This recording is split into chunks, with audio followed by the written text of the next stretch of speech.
Lep pozdrav z moje strani. Kot veste, danes smo imeli zjutraj vodstvo stranke, glede na to, da v soboto na 12. kongresu sem bil izvoljen za predsednika stranke. Na vodstvu stranke smo obravnavali, kakšna je trenutna politična situacija, tudi položaj stranke Desus v vladi in koaliciji. Potem smo pa nadaljevali tudi pogovor s poslansko skupino. Zame kot predsednika stranke je ključno dobro sodelovanje med vodstvom stranke in poslansko skupino, ter seveda tudi z organi stranke. Tako da bom tudi v kratkem sklical izvršni odbor stranke Desus.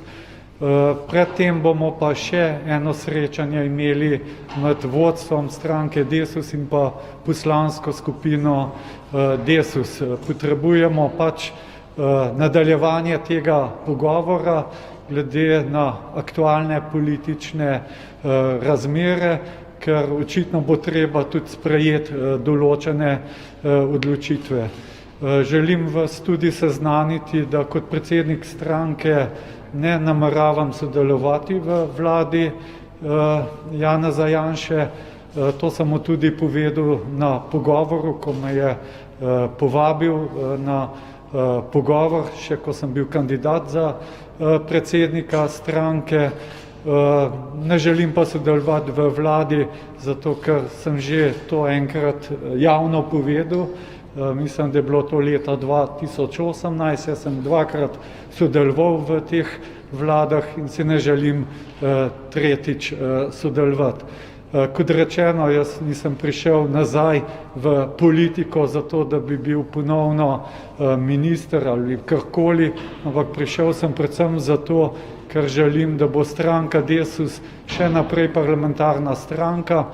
Naslednje leto praznujemo 30.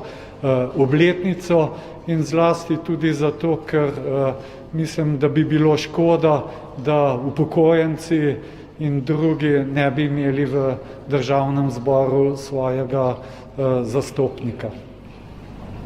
Kako pa je gospod Erjavec in gospod Janša sprejel to vašo odločitev, glede na to, da vemo, že na začetku, ko se je ta vlada sestavljala, je on kot zelo jasen pogoj postavil, da predsedniki strank sodelujejo v vladi, da so tudi podpredsedniki vlade? Poglejte, če imamo koalicijo, je pač odločitev predvsem odvisna tudi od koalicijskih partnerjev. Mi smo eden od koalicijskih partnerjev te vlade in seveda kot koalicijski partner smo se odločili, da ne sodelujem v tej vladi oziroma sem se sam odločil, se tukaj ne gre za neko kolektivno odločitev in pač to svojo odločitev spoštujem. Kako ste pa dojeli pogovor s poslanci, kako so poslanci ocenili situacijo? Ja, poglejte, trenutna situacija v Sloveniji je zelo resna, zlasti zaradi epidemije. Vidimo, da so številke zelo zaskrbljujoče. Naš minister za zdravje se izjemno trudi, da bi pomagal reševati to situacijo. Vemo, da očitno delamo nekaj narobe, da se številke ne znižujejo.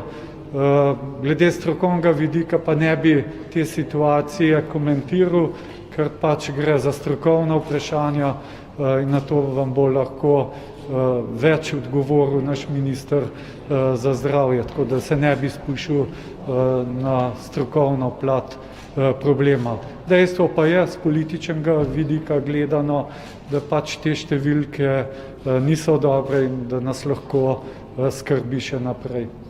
Se pravi, pa ste vi, denimo, kot koalicijski partner, predsednik koalicijske stranke, sodelovali na koalicijskih sestankih, recimo, ne boste pa sedeli kot, recimo, minister v vladi, tudi se pravi, ne morate biti podpredsednik vlade na kakršenkoli način. To sta razčistila predsednika. Poglejte, zelo jasno še enkrat povem, da ne bom ne član vlade in ne minister te vlade, ne vidim nobene potrebe. Mi imamo tam dva ministra, ki delata odgovorno in ne vidim razloga, zakaj bi moral tudi sam biti v vladi. Če bo pa prišlo do koalicijskih sestankov, pa pač pričakujem, da kot predsednik ene od koalicijskih strank, da bom prejel ustrezna vabila, da se bom lahko teh sestankov udeleževal. Kako pa bodo poslanci, ste se danes pogovarjali, kaj o tem glasovali v parlamentu?